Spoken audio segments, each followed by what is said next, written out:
Hello friends, welcome back to my YouTube channel. दोस्तों, आज की वीडियो में मैं आप लोगों के लिए कुछ एडजेक्टिव वर्ड्स लाया हूं। तो हम लोग जो सीखेंगे, मैं ग्रामर का ऐसा क्लास चला रहा हूं जिसमें बेसिक से लेकर एडवांस तक चीज़ें आपको सीखने को मिलेंगी। ठीक है, वीडियो को स्टार्ट करते हैं। सबसे पहले हम बात करेंगे फ्यूअर और लेस का यूज कहाँ करते हैं। तो पहले समझ लो दोनों वर्ड है क्या चीज़। जो फ्यूअर होता है ना दोस्तों, फ्यूअर यह संख्या सूचक शब्द है, यह संख्या सूचक शब्द है, अतः इसका प्रयोग प्लूरल नाउन के साथ होता है। ये नाउन यहाँ पे एन होना चाहिए, प्लूरल नाउन के साथ होता है। ठीक है, देखो फ्यूअर जब भी आएगा तो फ्यूअर के साथ जब भी कोई नाउन लगे तो वह प्लूरल नाउन लगाना पड़ेगा आपको। और जो लेस होता है, ये लेस मात्रा को सूचक है, मतलब मात्रा को सूचित करता है। इसका प्रयोग अनकाउंटेबल नाउन के पहले होता है। लेस का जो प्रयोग होता है अनकाउंटेबल नाउन से पहले होता है, और जो फ्यूअर का जो प्रयोग होता है यह प्लूरल नाउन के पहले होता है। ठीक है, देखो जैसे फ्यूअर, जो फ्यूअर है, fewer workers are seen today, आज बहुत कम वर्कर देखे गए हैं। ठीक है, तो फ्यूअर मतलब भी कम होता है, लेस मतलब भी कम होता है। फिर यहाँ दिया है fewer politicians are really honest, कर कुछ ही पॉलिटिशियन वास्तव में ईमानदार होते हैं। तो यहाँ पे देखो फ्यूअर के बाद यहाँ पे पॉलिटिशियंस दिया तो यह प्लूरल नाउन लगाया गया है। फ्यूअर के बाद यहाँ देखो वर्कर्स दिया तो यह भी प्लूरल नाउन लगाया गया है। ठीक है, यहाँ पे देखो क्या दिया, we have less time for our exam, क्या है कि जो हमारे पास बहुत कम समय एग्ज़ाम के लिए। तो यहाँ पे देखो लेस के बाद अनकाउंटेबल नाउन टाइम लगा है। फिर दिया I have less money today, आज मेरे पास कम पैसे हैं। तो लेस के बाद देखो यहाँ पे मनी अनकाउंटेबल नाउन लगाया गया है। समझ में आया कहना क्या चाहता हूँ? कहने का मतलब मेरा एक फ्यूअर के साथ हमेशा प्लूरल नाउन आएगा और लेस के साथ हमेशा अनकाउंटेबल नाउन आएगा, और दोनों का मतलब कम होता है। ठीक है, चलिए आगे देखते हैं। देखो दोस्तों, यहाँ कह रहे स्पोकन इंग्लिश में बहुत सारे लोग फ्यूअर की जगह लेस का प्रयोग और प्लूरल नाउन के पहले करते हैं, लेकिन कुछ लोग इसे गलत मानते हैं। तो स्पोकन इंग्लिश में जो है फ्यूअर की जगह लोग लेस का भी प्रयोग कर देते हैं। जैसे और लेस के साथ कौन सा नाउन लगा देंगे? प्लूरल नाउन लगा देंगे। जैसे यहाँ दिया है I have got less friend, मेरे बहुत कम दोस्त। देखो यहाँ लेस के साथ कौन सा नाउन लगा? फिर प्लूरल काउंटेबल नाउन लगा दिया है। ठीक है, तो इस तरह से लोग कर देते हैं। तो इसका वजह this year then ever before, पहले साल की अपेक्षा जो इस साल जो है मेरे पास बहुत कम दोस्त हैं। ठीक है, अब यहाँ पे देखो यहाँ पे क्या कह रहा है, प्राइस और नंबर के साथ लेस का प्रयोग नहीं करना चाहिए। प्राइस और नंबर के साथ लेस का प्रयोग नहीं करना चाहिए। इसे अगर आप इस तरह बोलते हो आर लेस प्राइस, तो इसके बदले आप करिए आर लोअर प्राइस बोलिए, लेस नहीं आर लोअर प्राइस कहिए। अगर कोई कहता आर लेस नंबर, इसके बदले आप स्मॉलर नंबर कहिए। ठीक है, समझ में आ गया? चलिए अब हम बात करते हैं एनफ और सेवरल के बारे में। दोस्तों देख लो यहाँ पे एनफ और सेवरल की बात करते हैं। होता क्या है, एनफ जो होता है, एनफ का मतलब पर्याप्त होता है या तो काफ़ी होता है, या मात्रा संख्या दोनों का बोध कराता है। एनफ साथ कहने का मतलब अनकाउंटेबल नाउन भी आएगा, काउंटेबल नाउन भी आएगा। तो यहाँ दिया ना एनफ के बाद अनकाउंटेबल नाउन या तो प्लूरल काउंटेबल नाउन का प्रयोग होता है। ठीक है, एनफ दिया तो एनफ के बाद अनकाउंटेबल नाउन भी आ सकता हो और प्लूरल नाउन भी आ सकता है। ठीक है, तो यहाँ पे सेवरल देखो, सेवरल का मतलब क्या होता है? अनेक होता है, कई होता है। तो यह केवल संख्या का बोध कराता है। जो सेवरल होता है यह कई सिर्फ संख्या बोध कराता है। सेवरल के बाद प्लूरल नाउन का प्रयोग किया जाता है। जो सेवरल होता है इसके बाद कौन सा नाउन लगाते हैं? प्लूरल नाउन लगाते हैं। हमेशा प्लूरल आएगा, तो सेवरल के बाद हमेशा प्लूरल नाउन का प्रयोग किया जाएगा। अब एग्जाम्पल देख लेते हैं। यहाँ दिया है हैव यू एनफ मिल्क, क्या तुम्हारे पास पर्याप्त दूध है? तो एनफ के बाद देखो यहाँ पे अनकाउंटेबल नाउन का प्रयोग किया गया है।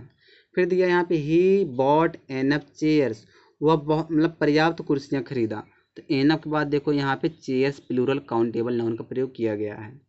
समझ में आ गया? एनफ के साथ दोनों नाउन लाएगा, अनकाउंटेबल भी आएगा और प्लूरल काउंटेबल नाउन भी आएगा।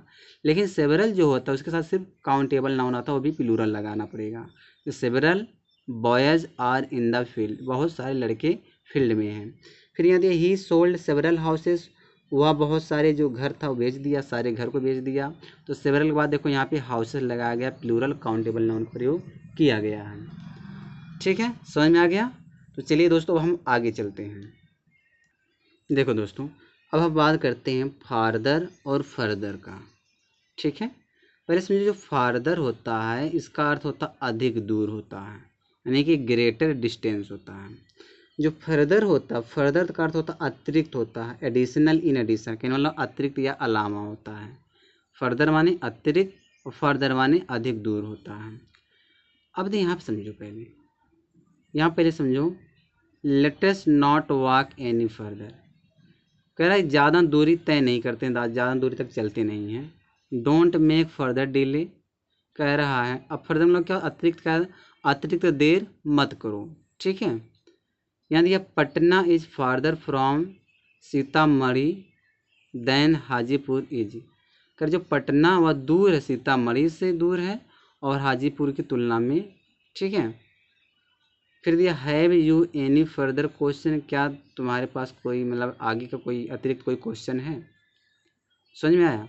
अब यहाँ पे एक चीज़ और समझो, यहाँ कहने क्या चाहता है, आजकल फार्दर, फर्दर या फारदेस्ट या फर्देस्ट का प्रयोग दूरी यानी कि डिस्टेंस का बोध कराने के लिए होता है, ठीक है। जैसे मुंबई इज फार्दर या फर्दर अवे फ्रॉम दिल्ली, दोनों का प्रयोग कहाँ करते हैं, डिस्टेंस के लिए। जो मुंबई है वह दिल्ली से दूर है।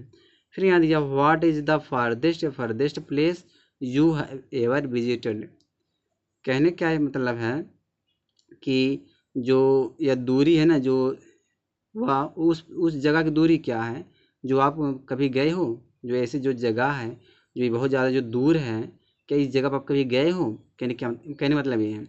तो कहने क्या मतलब है कि जो फार्दर व फर्दर इसका प्रयोग हम दूरी के लिए करते हैं, ठीक।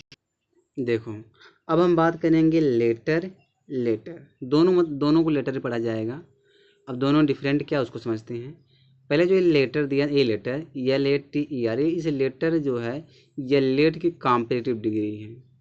और ये जो लेटर है ना, लेटर से समय टाइम का बोध होता है। और ये जो लेटर दोस्तों इसका मतलब फार्मर होता, पूर्व या का विपरीत शब्द है। लेटर से कर्म या स्थान का बोध होता है, ठीक है। जैसे यहाँ दिए ही केम लेटर देन आई, यानी कि वह आया, कब आया, बाद में से बाद आया। The latter part of the book, इस जो बुक का जो बाद वाला जो हिस्सा है, जो विपरीत वाला हिस्सा है, इज वेरी इम्प्रेसिव, बहुत इम्प्रेसिव है, ठीक है।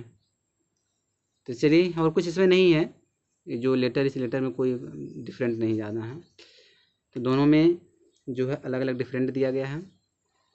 चलिए आगे देखते हैं। नियरेस्ट और नेक्स्ट में इसको समझते हैं क्या दिया है। नियरेस्ट जो सबसे नज़दीक है से दूरी या डिस्टेंस का बोध होता है, और नेक्स्ट इसके बाद है से क्रम का, आर्डर का बोध होता है। जो नेक्स्ट आर्डर का बोध होता है और नियरेस्ट से डिस्टेंस का बोध होता है। जैसे वसी इज आवर नियरेस्ट स्टेशन, जो वसी है हमारा सबसे नज़दीक का स्टेशन है, ठीक है। फिर दिया where is the nearest post office, सबसे नज़दीक पोस्ट ऑफिस कहाँ है। तो who will be the next PM of India, वह आगे जो है इंडिया का, भारत का PM बनेगा, कौन भारत का आगे PM बनेगा। I set next to my friend, मैं अपने दोस्त के बगल बैठा, ठीक है। चलिए और देख लेते हैं, बस समाप्त कर दें आज इस वीडियो को। कई दिन से मैं पढ़ा रहा हूँ इस टाइप का वर्ड। देखो एक इल दिया, एक सिक दिया, दोनों मतलब बीमार होता, दोनों में क्या डिफरेंट हो उसको हम समझ लेते हैं, दोनों में डिफरेंट समझ लेते हैं। एक मिनट, साउथ पहले आए। देखो इल तथा और इल और सिक का अर्थ बीमार होता है, हैविंग अ डिजीज, यानी कि अगर आप बीमार हो तो आप इल लगाओ या तो सिक लगाओ। अब यहाँ समझो, इल का प्रयोग प्राय वर्ब के बाद होता है। जो इल का प्रयोग हम कहाँ करते हैं, वर्ब के बाद, यानी कि प्रेडिकेटिव यूज की तरह करते हैं, subject after subject and verb, ठीक है। सब्जेक्ट के बाद वर्ब आएगा, मतलब वर्ब के बाद करते हैं, सब्जेक्ट और वर्ब के बाद किसका यूज करते हैं, हम इल का प्रयोग करते हैं। और जो सिक होता है, सिक का प्रयोग नाउन के पहले होता है दोस्तों, यानी कि एट्रीब्यूटिव यूज होता है, इसको कहते हैं। जो नाउन के पहले आता है उसको एट्रीब्यूटिव यूज कहते हैं, और जो वर्ब के बाद उसको प्रेडिकेटिव यूज कहते हैं। जैसे यहाँ पर समझो, किसे ही लुक्स इल, वह बीमार लगता, तो लुक्स हमारा वर्ब, वर्ब से पहले क्या लगा, यहाँ पे इल लगा है, ठीक है। फिर यहाँ दिया है he is a sick man, man हमारा नाउन, नाउन से पहले देखो क्या लगा है, सिक आया, तो नाउन से पहले सिक का यूज किया जाएगा, वर्ब से पहले इल का यूज किया जाएगा। सी सडनली फेल इल, अचानक वह बीमार हो गई, तो देखो फेल हमारा वर्ब, वर्ब के बाद यहाँ इल लगा है। She is visiting her sick uncle, वह जा रही अपने बीमार अंकल के पास, मतलब वो अपने बीमार अंकल को देखने जा रही है। देखो अंकल हमारा नाउन, नाउन से पहले क्या लगा, सिक लगा है। ठीक है, थोड़ा और देखते हैं यहाँ पे, यहाँ क्या कह रहा है नोट में। देखो क्या दिया है कि कह रहा है इल का नाउन के पहले प्रयोग हो सकता है, पर उस अवस्था में इल का अर्थ हो जाता है बुरा। अगर इल का प्रयोग नाउन से पहले होगा ना तो यह बुरा हो जाएगा दोस्तों, इसका अर्थ निकलेगा बुरा, बैड, अनवेल, बीमार नहीं। ठीक है, अनवेल नहीं निकलेगा, बुरा निकलेगा। जैसे I have no ill will against anybody, कह रहा है कि मैं किसी के खिलाफ मतलब मैं, मेरे अंदर कोई बुराई नहीं है, मैं बुरा नहीं हूँ। ठीक है, तो जब यह वर्ब के बाद आएगा, क्या कह रहा है, नाउन से पहले जब आएगा तब यह क्या हो जाएगा, इसका अर्थ क्या निकलेगा, बुरा निकलेगा। चलिए एक और चीज़ समझते हैं, बस ख़त्म कर दें वीडियो को, ये लास्ट है। उसके बाद एक्सरसाइज दिया गया, हम लोग एक्सरसाइज करेंगे किसी वीडियो में। यहाँ पे दिया लास्ट, दिया लेटेस्ट दिया है।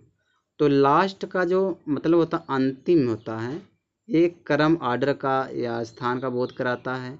लेटेस्ट ये सबसे हाल ही का, ये समय टाइम का बोध कराता है। जैसे mister Sen was the last speaker today, जो मिस्टर सेन है वह आज जो है, आज का वो अंतिम स्पीकर थे। Have you heard the latest news, क्या आपने ये हाल ही फिलहाल का न्यूज़ सुना है।